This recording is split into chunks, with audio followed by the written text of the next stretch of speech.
What's going on, YouTube? I am back with another video, and this one's going to be a little bit different than normal, something that I've never done before. And I'm not going to lie to you guys, this one took a little while to think up. I don't have a lot of videos right now, but I'm trying my best to keep putting out some content. Now, hopefully in the next few days, I will have some products to open. There are some products coming out that I am definitely interested in. But again, this one took a little while to brainstorm and come up with. So in this video, I'm gonna be talking about the coolest cards in my collection that have little to no value. They are either PC cards that, haven't panned out quite yet. They're cards that maybe I got in a break that are just really cool, but it's not necessarily the right names, or cards that I have personally pulled myself, and again, not necessarily the names you are looking for. So that's what I'm gonna be talking about in this video. Definitely something a little bit different, but I thought would be cool because we all go through those times where you're in a break and you get an awesome card,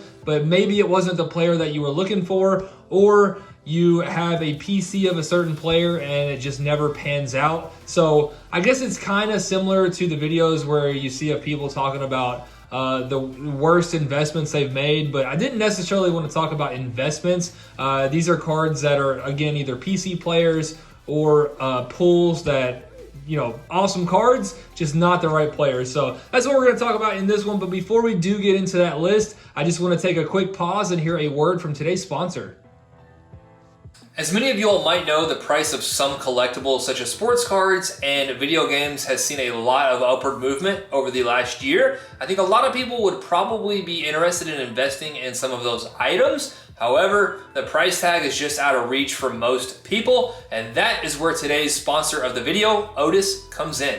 So if you guys are not familiar with Otis, they are an investment platform where you can buy and sell shares of rare collectibles such as sports cards, sneakers, art, and video games. They currently have over 100 rare collectibles to choose from on their app, such as sports cards, video games, comic books, and even art. You can earn a potential return on the Otis app by selling your shares to other members on the app, or if Otis sells the underlying asset for more than you paid. I know most of my viewers would probably be most interested in sports cards, and they currently do have over 20 sports cards that you can choose from on the app. And I do also want to mention that the sports cards that are available on the app are up an average of over 50% versus their price at the time of the drop. All right, so I do also want to pull up the Otis app on my phone just so you guys can get an idea of some of the different assets that you can invest in. So when you first pull up the Otis app, this is the screen that you are going to see. You can see all the money that you do have invested at the top, assets that are currently trading, and then you are going to see future drops, and then everything that you are following will be at the bottom. So one asset that I think is really cool, as you see at the top there, is the original iPhone still sealed, because that is something that I did actually have at one time.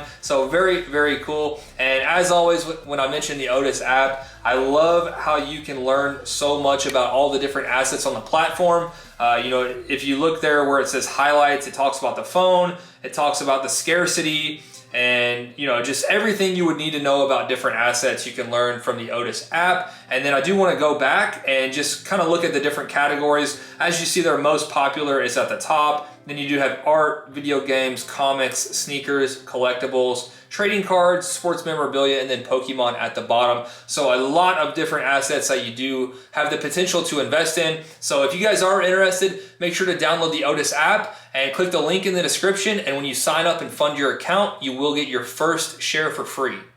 All right, guys, so now we are ready to take a look at the top 10 coolest cards in my collection that have little to no value. So definitely should be an interesting video. I hope you guys enjoy. If you guys want to see more videos like this, or if you have any video ideas, let me know in the comments. Again, this one took a little bit of brainstorming to come up with, so I hope you guys do enjoy it. So first up is the first ever one of one I pulled. Now, in a second, you guys are going to see another one of one that I pulled, but this is actually the first one. However, as you can see, it is a printing plate, so not necessarily a true one of one, in my opinion. I think, printing plates are far more common than the true one of ones. So it was definitely a very cool card to pull, being the first one of one I've ever pulled, but not necessarily, again, the true one of one. But anyway, it is a Noah Syndergaard, and this was out of Chronicles Baseball, I believe 2018. So this I actually had not been back in the hobby very long at all when I pulled this card.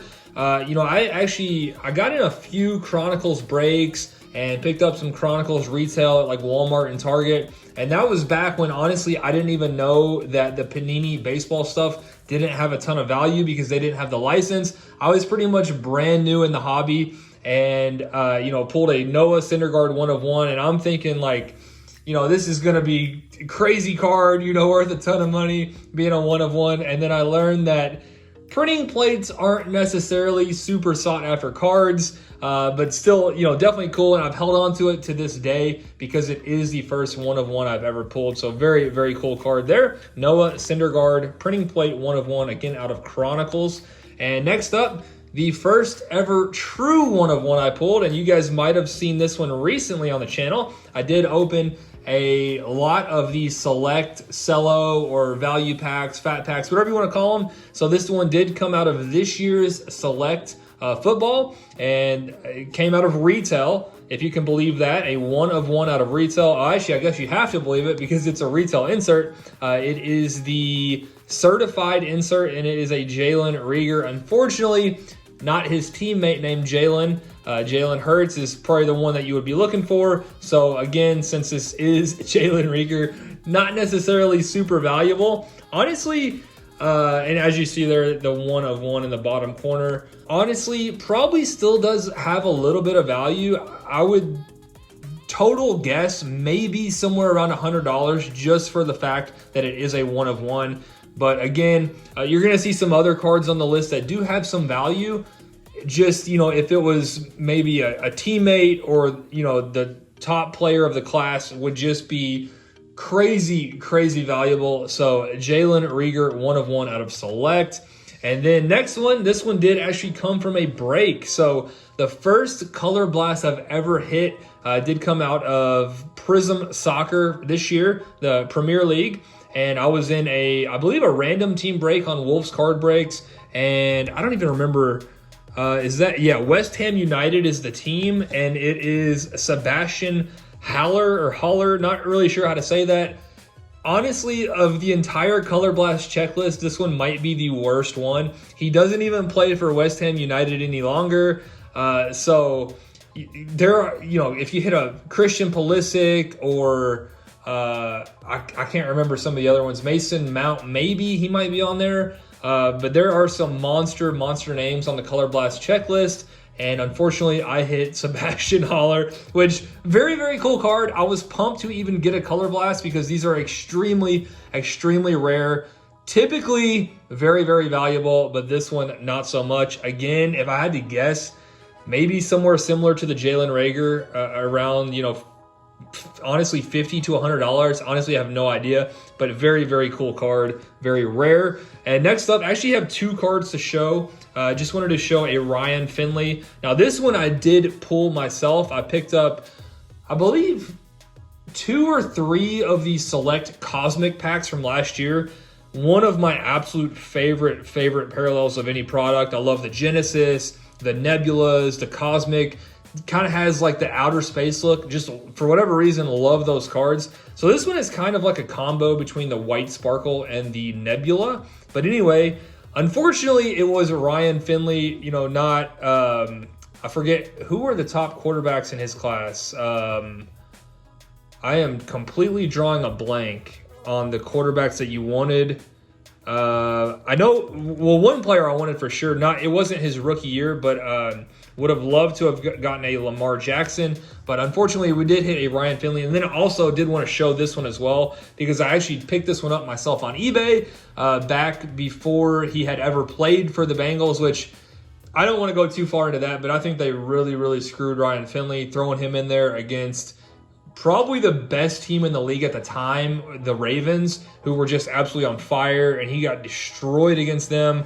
So he didn't really have a fair shot, in my opinion. But I did pick this one up myself. This is the tied out of 25, and then I did pull the Cosmic as well. And as you guys know, Ryan Finley has not panned out at all. So that is the next one on the list. And then the next one is my favorite player of all time from the University of Louisville. This was actually a gift from Pat Lyon. So Lion_cards on Instagram, shout out to him.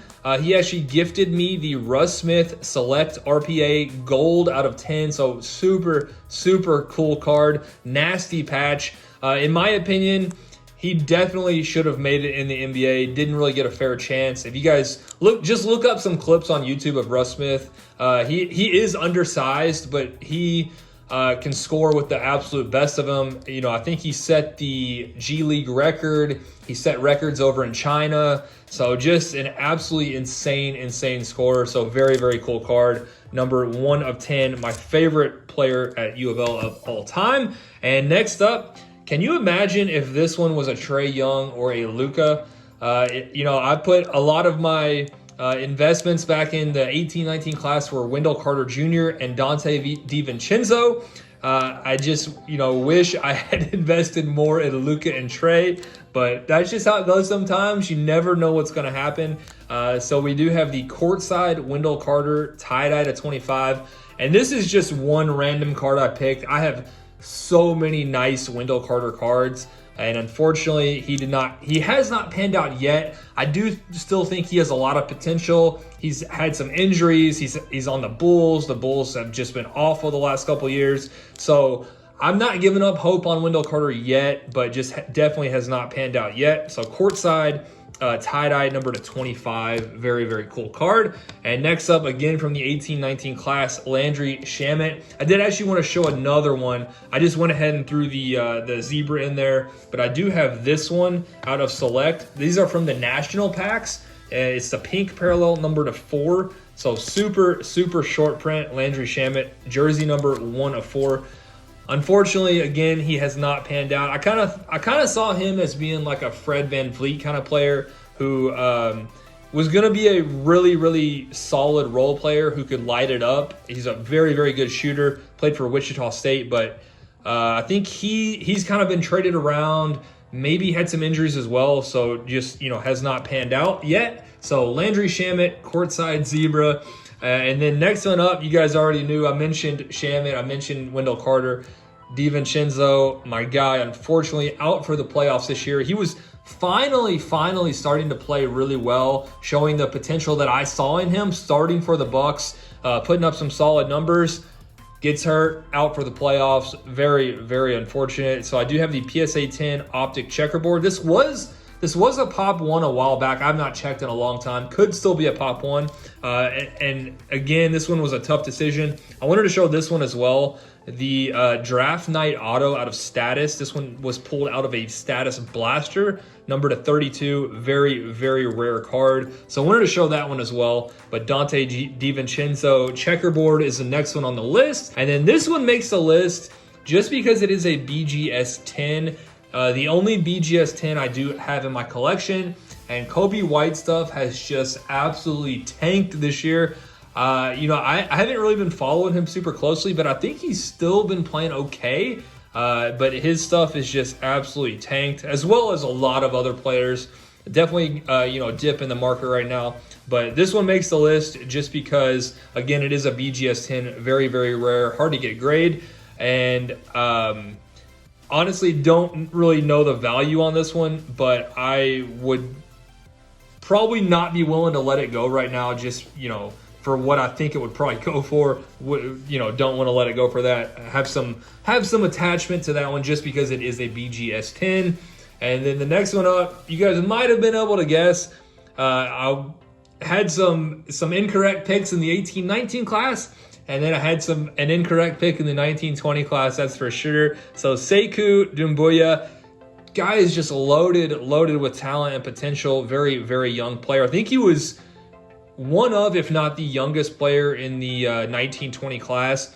Put together some really nice games for the Pistons in his rookie season, but then just completely fell off and has not picked it back up. Again, plays for the Pistons. Very, very bad team. I think they were like the number 1 or 2 worst teams this year. So, you know, just definitely has not panned out. But again, just like Wendell Carter, just like DiVincenzo, have not thrown in the towel on him yet. Still has a crazy amount of potential. Super, super young. So we'll see what happens.